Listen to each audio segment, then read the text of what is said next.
Bienvenue à ITV et bienvenue à Question Directe qui reçoit aujourd'hui Abdou Siley Diop. Abdou Siley Diop, on ne le présente plus. C'est un expert reconnu internationalement dans le domaine du développement avec une spécialisation particulière sur l'Afrique. Dirigeant depuis plusieurs années un cabinet international de premier plan, il a acquis une expérience inestimable en élaborant une stratégie de développement pour divers pays africains. Aujourd'hui, nous allons parler de son livre qu'il a sorti qui s'appelle Le Sénégal, à portée de main, le lion sort de sa tanière. Abdou Siley Diop, merci d'avoir accepté notre invitation. C'est un grand plaisir. Alassane. Pourquoi le Sénégal sort de sa tanière? Qu'est-ce qui explique ce livre? Plusieurs choses. D'abord, bien sûr, le Sénégal est aujourd'hui à la croisée des chemins, avec une trajectoire de développement qui est enclenchée, mais où on est convaincu qu'il y a toutes les potentialités, mais qu'on n'y arrive pas encore. Et donc, effectivement, dans une analyse très objective, sans parti pris et sans complaisance, je démontre qu'on est sur une bonne trajectoire, que c'est à portée de main, mais qu'il y a encore un certain nombre de choses à faire. Et ces choses-là, c'est un peu le but du livre, c'est de présenter un plan de développement, comment je vois ce développement du Sénégal et quels sont les éléments à faire pour justement que ce Sénégal sorte de sa tanière. Donc c'est un peu l'état d'esprit du livre, c'est un projet de société que je présente aujourd'hui et que je mets à la disposition de tous les acteurs. Mais si vous le dites aux Sénégalais, beaucoup sont sceptiques. Ils se demandent comment sortir de cette tanière. Quand les Sénégalais le matin, ils ont du mal à se soigner. Quand ils vont à l'hôpital, ils ont du mal à avoir accès aux soins de santé. Quand la pauvreté a augmenté de 15 à 25% au Sénégal, ils ne comprennent pas. En fait, il y a des trajectoires de développement. Et comme je le dis souvent, le développement est un marathon. Ce n'est pas une course de fond. Et très souvent, le temps de développement est un peu en décalage avec le temps politique. Parce que le temps politique est victime des soubresauts, des campagnes électorales, des mouvements tous les 4-5 ans, alors que le temps de développement est un temps long. Donc il y a un travail en profondeur à faire. Et il y a différentes phases. Et aujourd'hui, il y a une phase qui est très importante, qui est la construction des fondamentaux, sur laquelle il y a un travail qui a été fait ces dernières années et qui est aujourd'hui présente, on peut le dire. On a un niveau de croissance qui est très intéressant depuis plus de 12 ans, à plus de 6%, avec quelques soubresauts, même si là on corrige la croissance à 4% pour cette année. Mais on a pu, pendant plus de 12 ans, avoir plus de 6%, ce qui est pas mal, à part l'année du Covid et cette année. Donc on a des fondamentaux de croissance. On a aussi un investissement très fort public qui a été fait dans les infrastructures. Donc ça aussi, c'est une base très importante pour construire le développement. Et quand je dis sur les infrastructures, que ce soit les infrastructures économiques, ports, aéroports ou les infrastructures de transport, on a aussi un plan Sénégal émergent qui est mis en place, sur lequel une vision a été développée. Il y a quelques actions qui ont été mises sur le social, notamment que ce soit les bourses de solidarité familiale ou encore la caisse maladie universelle, beaucoup d'investissements dans des infrastructures de désenclavement. Donc il y a une base assez intéressante et qui prend du temps et qui a été construite. Donc les économistes sénégalais, la plupart d'entre eux, disent que la croissance dont vous parlez, elle est extravertie. Maintenant, une croissance effectivement, qui n'appartient pas aux Sénégalais, les emplois sont exportés parce que le Sénégal donne de l'argent à des sociétés étrangères. C'est un peu un des éléments du livre où je dis que dans le plan de développement, il faut qu'on transforme notre modèle de croissance. Oui, on a une croissance qui est extravertie parce qu'elle est quasi exclusivement drivée par l'investissement public. Et bien sûr, quand on dit l'investissement public, en particulier sur les infrastructures, on est dans une logique où une bonne partie de la croissance est exportée. Maintenant, la dynamique, c'est comment on construit un modèle de croissance qui va intégrer une dynamique beaucoup plus importante du secteur privé, qui va permettre justement de créer de la richesse, de créer des emplois et de permettre justement aux Sénégalais d'améliorer leur niveau de vie. Donc aujourd'hui, il y a 5 piliers sur lesquels il est essentiel de travailler.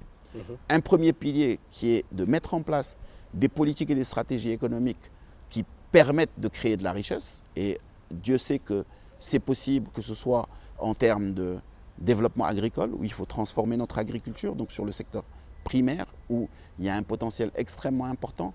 Aujourd'hui, il faut mettre les politiques agricoles adéquates pour que le Sénégal et à la fois son autosuffisance alimentaire, mais permettre aux gens qui vivent de l'agriculture d'avoir des revenus décents.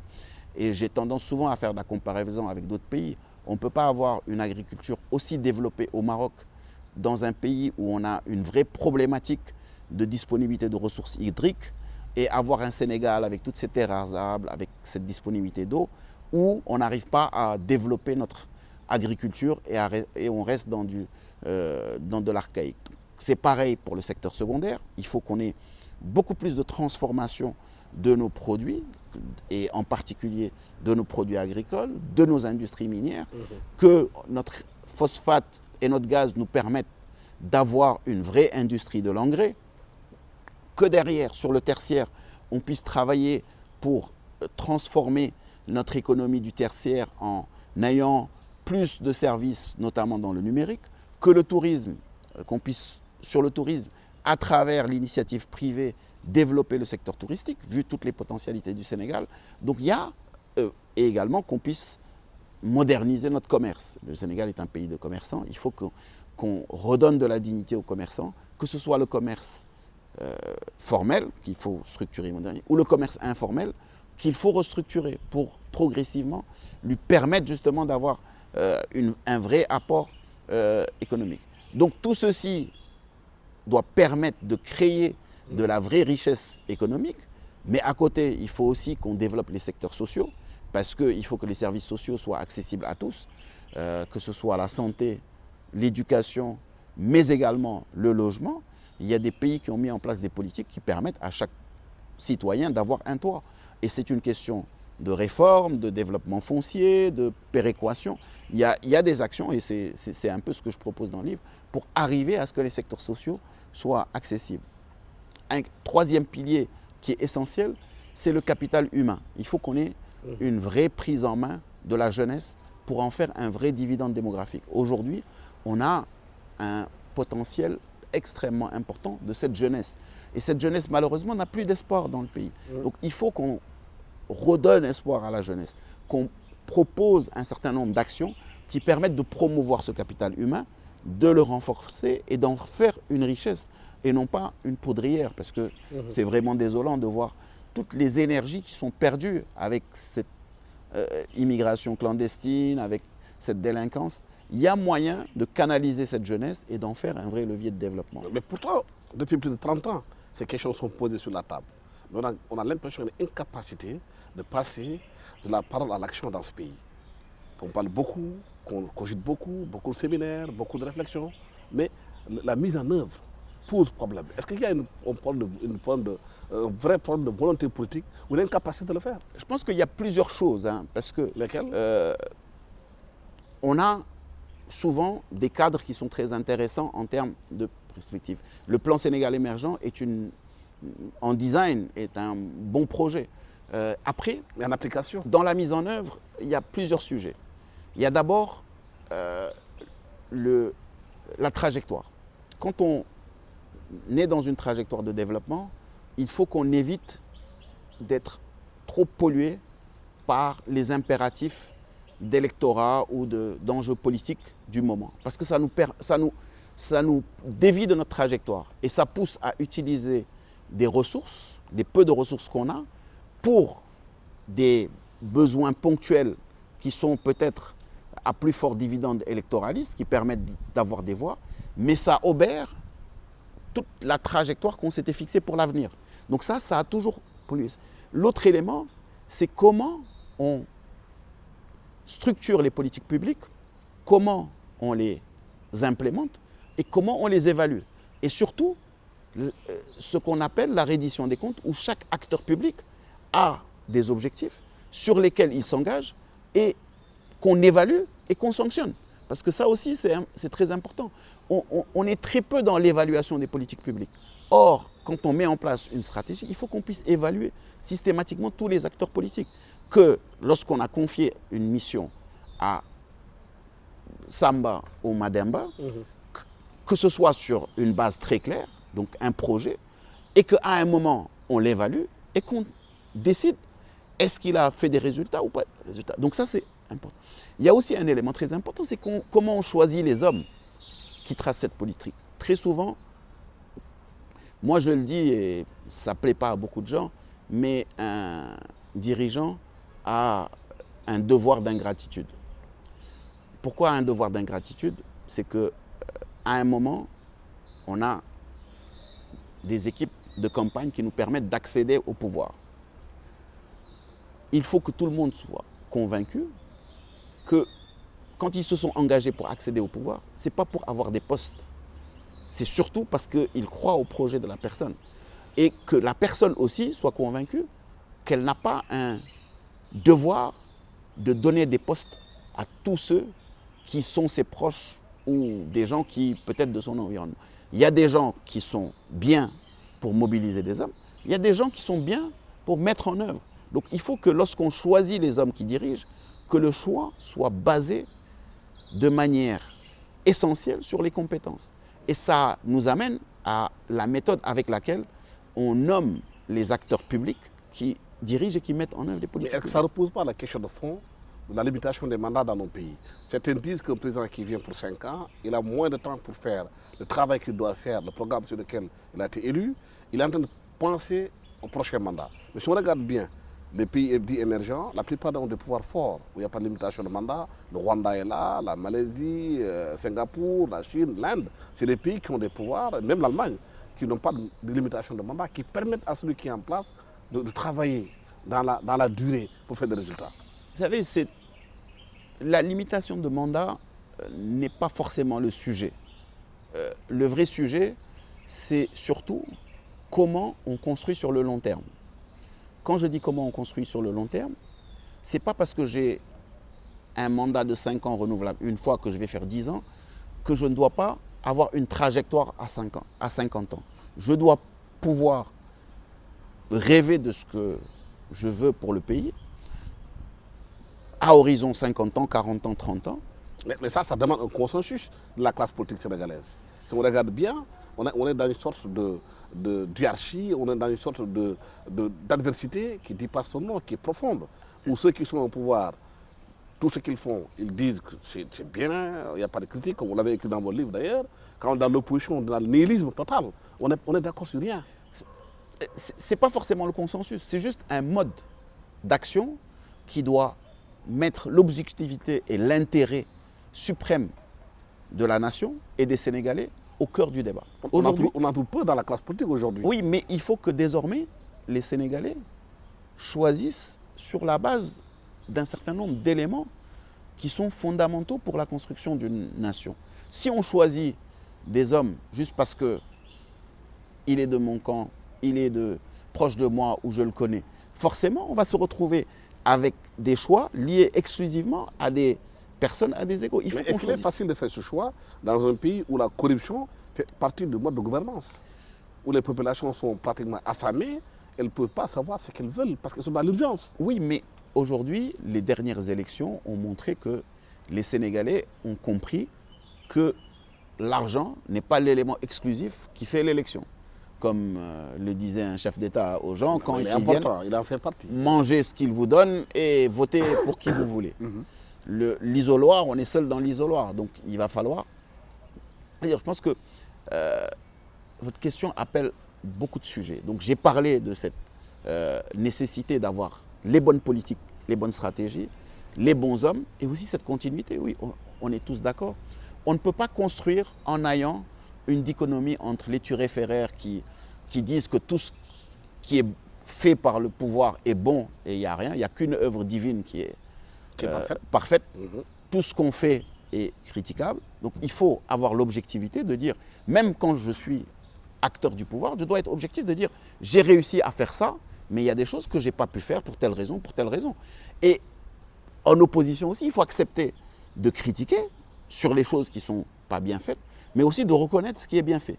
Et c'est ce qui permet de pouvoir, lorsque une nouvelle équipe arrive, de pouvoir construire sur les acquis et les consolider et corriger les imperfections. Mais si vous êtes nihiliste, vous allez arriver, vous allez tout détruire. Et on ne peut pas construire des immeubles en détruisant à chaque fois les fondations. Oui, parce qu'au Sénégal, on a l'impression que la classe politique est incapable de supporter la critique, qu'elle soit de l'opposition ou du pouvoir. À chaque fois que vous la critiquez, elle dit que vous êtes contre elle. On est dans une sorte de manichéisme. Parce que, justement, on a tendance à vouloir systématiquement mettre les gens dans une case. Et c'est valable aussi pour la presse. Hein. Très souvent, mais tout à fait. Quand quelqu'un vient, on lui dit de quel côté vous êtes, Tout à fait. pratiquement. Absolument. C'est pour ça que quelquevefois, ça dérange. La dernière fois, quand je disais, moi, j'ai fait un diagnostic objectif, vraiment sur une base de... je veux dire, c'est mon métier, hein, de diagnostiquer ce qui va et ce qui ne va pas dans les politiques publiques. Et sans complaisance et avec vraiment une identification de ce qui a marché, ce qui fait que cette trajectoire est sur la bonne dynamique, mais tout ce qu'il faut corriger pour justement corriger ces défaillances, que ce soit l'inclusion des populations, que ce soit la gouvernance où il y a beaucoup de sujets, parce que tout à l'heure, je n'ai pas abordé 2 points qui sont essentiels. C'est l'environnement sur lequel il faut construire pour pouvoir faire face aux défis de l'environnement, parce qu'aujourd'hui, ces inondations, tout ça, c'est les changements climatiques, il faut faire face. Mais il faut profiter aussi de l'environnement qui est une économie en soi, et également la gouvernance qui est le socle sur lequel on doit avoir une gouvernance publique efficace, parce que vous avez beau mettre les plans les plus stratégiques du monde, si vous n'avez pas une gouvernance efficace, ça ne va pas marcher. Donc, il est essentiel que tout ceci soit mis en cohérence et que la classe politique aujourd'hui se dise mettons de côté les égos individuels. Parce que ça, c'est souvent ce qui mène les pays droit au mur. Et essayons d'abord de nous entendre sur un modèle de société que nous voulons pour notre pays. Après, il y a une panoplie de personnes brillantes qui sont à même de diriger ce pays. Et encore une fois, je le dis, une personne n'est pas un faiseur de printemps. On n'a pas un pays qui peut se prévaloir d'un dirigeant messianique qui va régler tous les problèmes. Il faut que les gens soient convaincus qu'il faut mettre ensemble les moyens dont nous disposons pour pouvoir justement construire ce pays. Mais si on regarde la pratique, on sait que le Sénégal est un réservoir de talents, de brillants partout à travers le monde, vous en faites partie, qui sont ailleurs, dans les organisations les plus grandes au monde, qui font des merveilles à travers le monde. Récemment, on a même appris que dans le cabinet de Barack Obama, il y avait un Sénégalais qui était là-bas, qui travaillait de façon anonyme, qui est surtout Howard. Mais l'incapacité de pouvoir identifier ces Sénégalais à les faire travailler, c'est ça le problème fondamental. À chaque fois qu'un Sénégalais brillant est venu vouloir travailler, on les met les patrons dans les roues. En fait, c'est juste que il y a 2 éléments qui... Il y a un premier élément, c'est que ceux qui sont dans la politique au quotidien pensent avoir une légitimité absolue sur le Sénégal. Mais comme je le dis, je considère que chaque Sénégalais a la légitimité de vouloir occuper une fonction publique. Chaque Sénégalais a la légitimité de vouloir apporter quelque chose à son pays. C'est-à-dire l'homme politique tel qu'il est conçu au Sénégal n'a pas le monopole de vouloir servir le Sénégal. Donc aujourd'hui, il faut que les gens comprennent que des acteurs qui sont peut-être en dehors de la vie politique peuvent avoir une vraie connaissance qui permette de changer ce pays. Mais est-ce que ces acteurs ne doivent pas s'organiser davantage pour pouvoir peser sur la balance? Pour montrer qu'au Sénégalais, il n'y a pas que ces politiciens qui sont là du matin au soir, qui vous racontent des bobards, excusez-moi le terme. Il y a d'autres Sénégalais qui sont très compétents, qui peuvent changer le pays. Oui, ça c'est extrêmement important. Et c'est pour ça que je dis à mes amis, et c'est le deuxième pendant qui fait que beaucoup avaient déserté l'espace public. Je dirais l'espace public en général. C'est de pouvoir apporter quelque chose. Et je le dis moi au quotidien, hein, je parcours le monde, je les connais tous. Je leur dis, il faut proposer quelque chose, il faut apporter sur la table des choses. C'est vrai que beaucoup travaillent déjà sur le Sénégal à distance ou de manière indépendante de la vie politique, mais il faut quand même que lorsque le Sénégal est à la croisée des chemins, dans un moment comme cela, que les gens s'impliquent. Et c'est le but. Hein. C'est pour ça que chaque fois que le Sénégal a été à un moment assez important et critique de sa vie politique, je n'ai pas hésité à mettre sur la table ce en quoi je peux être utile. Et c'est le but de ce livre. Hein. C'est vraiment de... Mais pour cette fois-ci, pour la première fois, le Sénégal va élire un président de la République qui n'est pas impliqué dans le mandat, le président sortant n'est pas impliqué. Le jeu semble très ouvert. Vous avez l'impression que ça va bouger, que les choses vont changer, compte tenu de la configuration que l'on voit, nous sommes à 5 mois des élections. On a l'impression qu'on est encore toujours dans les combines politiciennes. Non, je pense qu'aujourd'hui, il est important, effectivement, ce que vous dites est essentiel. C'est-à-dire que le Sénégalais est le champion du monde de la critique. Donc on est aussi très champion pour chasser des présidents. Aujourd'hui, on n'a pas de président à chasser. Aujourd'hui, on a à élire un président. Et c'est vrai que depuis très longtemps, le Sénégalais n'a pas élu de président. Il en a plus chassé. Donc aujourd'hui, il est essentiel de pouvoir élire sur la base d'un vrai programme. C'est l'occasion. Et il faut qu'on communique, il faut qu'on sensibilise les Sénégalais. C'est-à-dire, si on élit une personne sur la base uniquement d'acquaintances politiques ou autres, on va être dans les mêmes modèles que d'habitude et cette personne ne sera pas comptable de quoi que ce soit parce qu'il n'y a pas d'engagement sur quelque chose. Il faut que les gens s'engagent et c'est très bien que des gens veuillent aspirer à la magistrature suprême. C'est légitime. Mais il faut que quelqu'un qui se lève, qui veut accéder à la magistrature suprême, respecte à minima le peuple sénégalais. Et le respect commence par prendre le temps pour élaborer un projet de société et venir le présenter au peuple. Ça, c'est essentiel. C'est un minimum. Le Sénégalais mérite un respect et il mérite que les gens prennent le temps pour proposer quelque chose. Ça, c'est un premier élément. Et le deuxième élément, pour le peuple, il faut que le peuple aussi comprenne que ce projet de société, pour lui, c'est son implication dans la gouvernance publique. C'est sa manière aussi de pouvoir, demain, imposer à cette personne des comptes, parce qu'il s'est engagé sur quelque chose. Donc je pense que c'est vraiment un salut de pouvoir juger des gens sur des programmes et de s'engager sur les programmes. Est-ce que pour vous, ce livre est un pas vers la candidature? Ce livre est un projet de société, ce que je considère comme le Sénégal que nous voulons pour nos enfants et pour nos petits-enfants. Il est une contribution au débat et il est aussi un document qui est utile pour la fondation du projet de société qui sera celui des années à venir. Maintenant, qui va le porter? La question n'est pas encore tranchée. Pour le moment, en tout cas, c'est un projet de société. Vous réfléchissez pour le porter un jour, dans les 5 mois qui arrivent? C'est possible? Je ne sais pas. Rien n'est... Vous avez l'avenir, personne ne sait. En tout cas, aujourd'hui, pour moi, et je répète encore une fois, le plus important, c'est qu'on ait un consensus sur le projet et qu'on se mette ensemble. Encore une fois, ce n'est pas un messie qui va venir transformer le pays, c'est un ensemble de ressources, des équipes qui vont... Donc l'idée, c'est d'abord qu'on voit quel Sénégal nous voulons et quelles sont ces ressources qui vont travailler autour. Après, celui qui le portera sera un Sénégalais parmi d'autres auxquels les gens auront donné leur confiance. Donc ça, c'est le plus important. Oui, vous travaillez au Maroc depuis plusieurs années et dans d'autres pays africains, pratiquement sur les 54 pays. L'économie du savoir est devenue aujourd'hui fondamentale pour la compétition mondiale. Est-ce qu'au Sénégal, vous avez l'impression que l'économie du savoir est au centre des débats? Il est posé, mais pas de la bonne manière.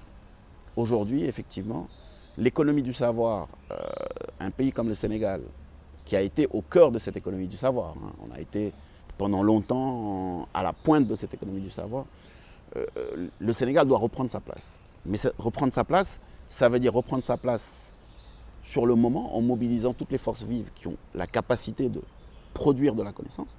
Mais il faut aussi qu'on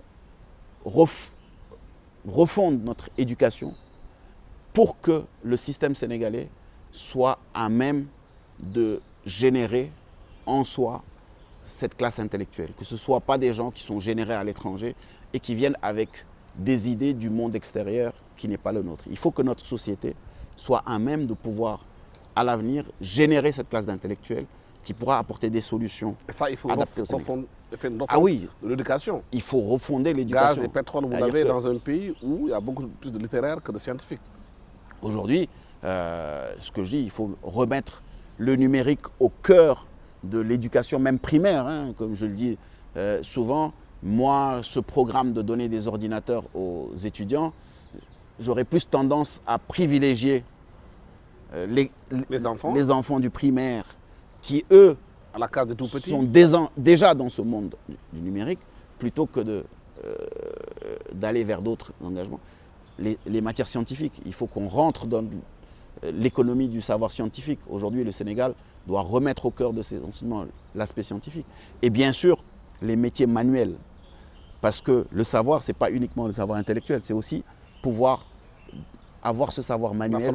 La formation professionnelle et l'apprentissage. On est un pays où 50% de la population est dans l'informel.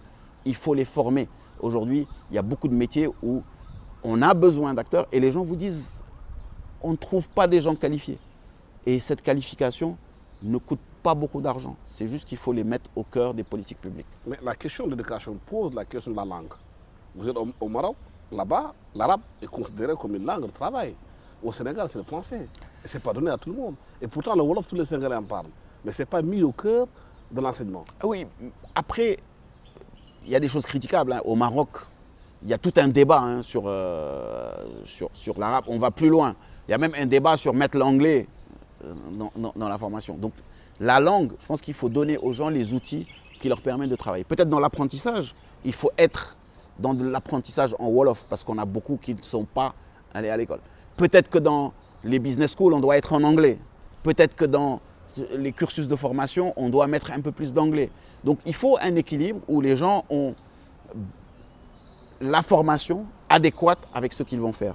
Donc ça peut être du Wolof pour l'apprentissage, parce que c'est là où il y a besoin qu'il y ait de la communication suffisante, que la personne ait accès au savoir. Ça peut être de l'anglais pour d'autres typologies d'études, études supérieures ou études scientifiques, comme ça peut être de l'arabe aussi pour certaines études. Il ne faut pas qu'on soit dogmatique sur la langue. Et moi, je ne suis pas dogmatique sur le sujet. Moi, je suis très pragmatique. Hein. Moi, je suis un pragmatique. Pour moi, on doit dépasser les dogmes, on doit dépasser les clivages, on doit rentrer dans un pragmatisme. C'est cela dont le Sénégal a besoin à ce moment crucial de son développement. Il faut qu'on soit unis, que toutes les forces vives apportent leurs idées sur un projet de société, que cette union permette de déployer de bonnes politiques publiques avec les bonnes personnes et en étant le plus pragmatique possible, parce que le développement est à portée de main. Il faut qu'effectivement on fasse décoller le Sénégal. Abdou Souleye Diop, merci d'avoir été avec nous sur ce plateau de ITV à Question Directe. Je vous rappelle que vous êtes l'auteur du livre Sénégal à portée de main, le lion sort de sa tanière. Vous avez sorti votre livre pour parler de votre programme de société, comment changer le Sénégal en profondeur pour une économie résiliente et surtout performante. Merci à toute l'équipe technique qui m'a accompagné pour la réalisation de cette émission. Merci, au revoir.